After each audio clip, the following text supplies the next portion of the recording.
All right, let's talk about 157. I think this is going to be an incredible weight class. For my money, the deepest weight class in NCAA wrestling this year. Now, I got a little argument with my guy Tyler about this very topic. He said it was 133. I think it's 157.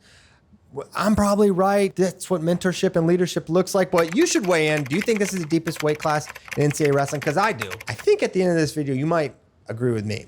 But let's start at the top. Let's start with the number one ranked guy in America, Levi Haynes of Penn State. This guy was unreal last year. True freshman. He goes out the gate, makes the NCAA finals, wins Big Tens, a lot of big wins along the way, some huge dual wins. This guy's the real deal, right? Very obviously, and a very deserving number one ranked guy. And there's only one guy in the field that remains with a win over Levi Haynes, and it's not Jared Franck, it's not Peyton Robb, it's not Ja'Cory Teamer. It's the guy that was the 32 seed, Vinny Zerban of Northern Colorado. Now, Vinny Zerban's back. We'll see what he does this year. Maybe he's a name to keep an eye on. But I'll say Levi Haynes, that was an early season loss. He was still in redshirt at that point in time. Once his redshirt was pulled, Levi was a different cat. He made the finals. His only other loss was to Austin O'Connor, who has graduated.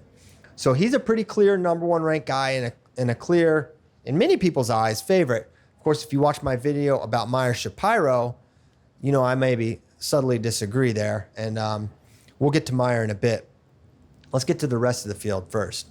And we've got a really tough next three here with Jared Franck of Iowa. He transferred from North Dakota State to Iowa.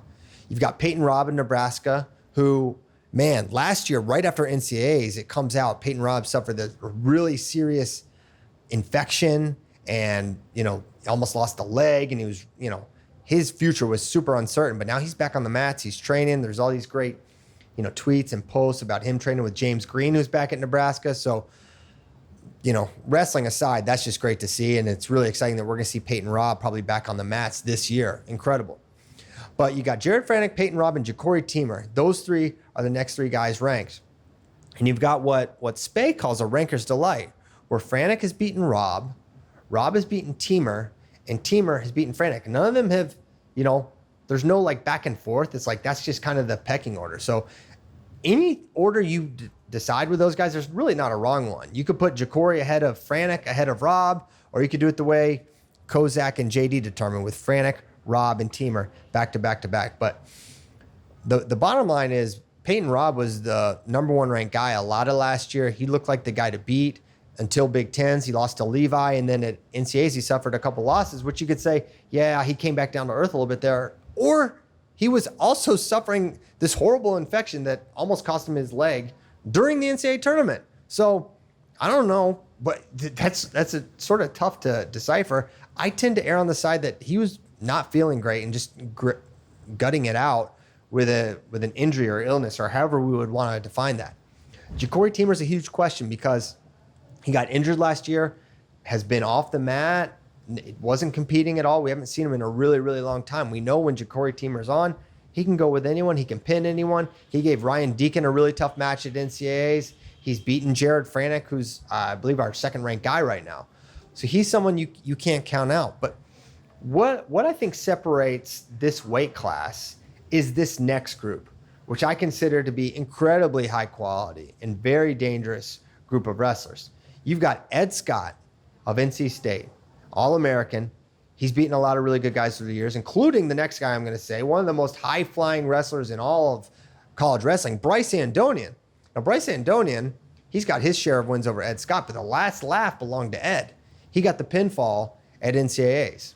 So they'll come into this season with Ed ranked ahead of Bryce, but of course, Bryce has the opportunity to win that match, and Bryce is someone who, he's a fan favorite for sure, and a lot of people think he can go with everyone, and there's pretty good evidence of that, including the fact that he had Levi Haynes on his back and nearly pinned at the NCAA tournament. I mean, it was this close from the ref slapping that mat. Now, he ultimately lost that match. He ultimately got pinned by the time that match concluded, but the pinning potential, the high-flying potential leaves Bryce Andonian in every match, and he can put anyone away, so you can't discount this guy at the next level.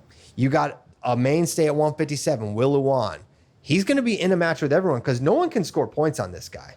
You can get 3, maybe 4. No one's blowing this guy out of the water. And so if he can keep it close, which he will, he's going to be in every single match.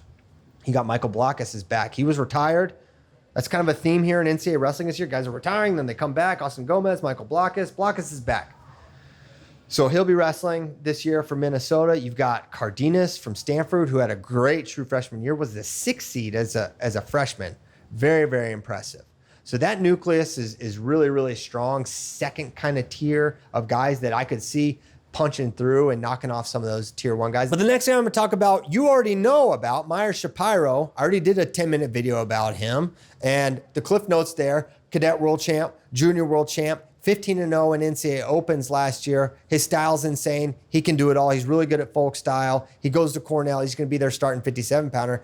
And listen, I already said it. I think he's my pick to win 157 this year. So be on the lookout for Meyer Shapiro. Yes, it is pronounced Shapiro. Some of you tried to dunk on me and say I said it wrong, but your correction, you actually dunked on yourself because it's actually Shapiro. I thought it was Shapiro too, but we're all evolving and learning together. It's Shapiro. Meyer Shapiro. So with that, 157 is going to be an incredible weight. I cannot wait for it.